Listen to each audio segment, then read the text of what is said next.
amanya Josephat Ssebuya president w'Olugambo mbalamusizza nnyo. Njagala kwogera ku nsonga eno ntono nnyo. Nze saagala nnyo kumala yogera naye waliwo ekisukka. Bino ngenda okwogera ngenda byogera nga president w'Olugambo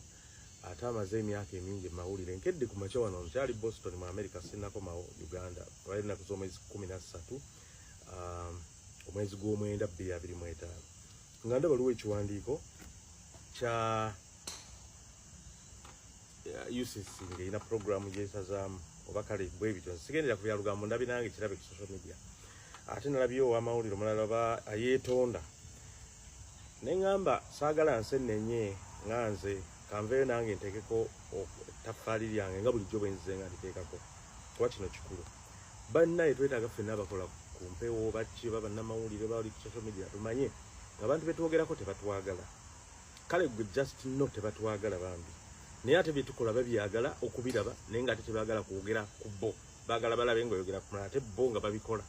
ebijja n'ebitajja ebyabaddewo oba ani yabadde omutuufu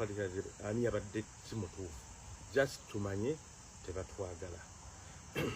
kuba singa tugenda mu maaso n'okwetondanga singa tugenda mu maaso program tebazisazaamu omulimu gwaffe gujja kuggwawo nabaddeko ne Keyzi wano namusanze New Orleans mu state ya Louisiana mu America wano Keyzi nga president omulimu gwaffe nga guggwawo otwogera bingi bamawulire abalala bangi nabo mbalaba nga bakwatibwako bambi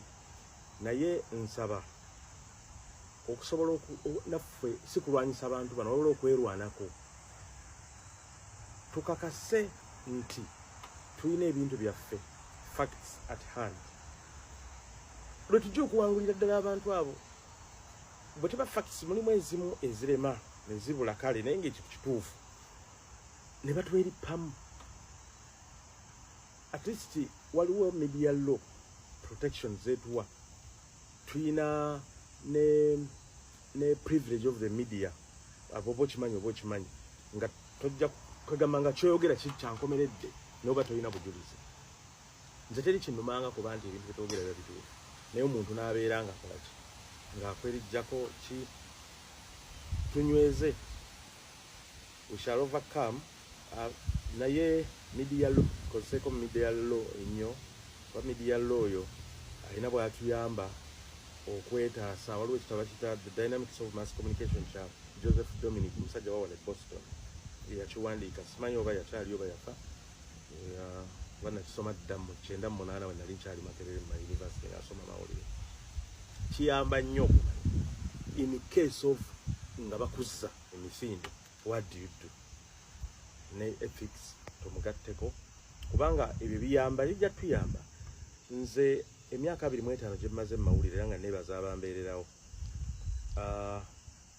nakawaabirwa emirundi 3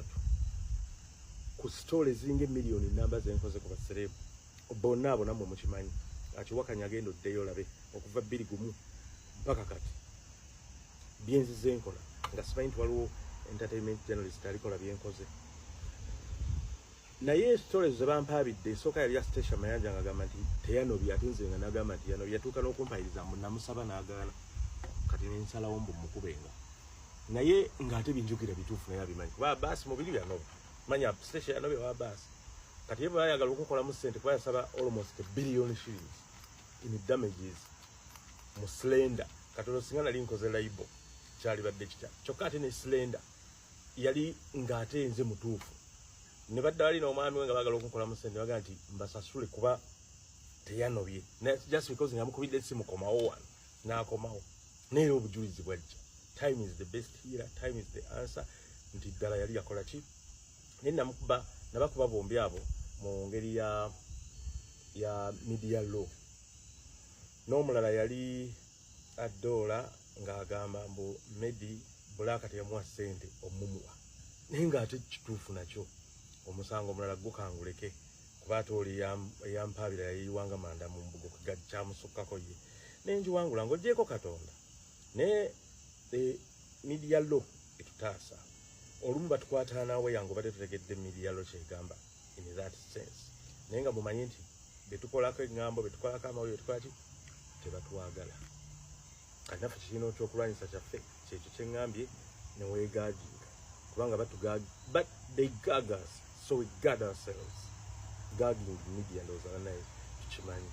mbaagala nnyo mbaagalira ddala kambasiibule naye twefeeko Sophie Stella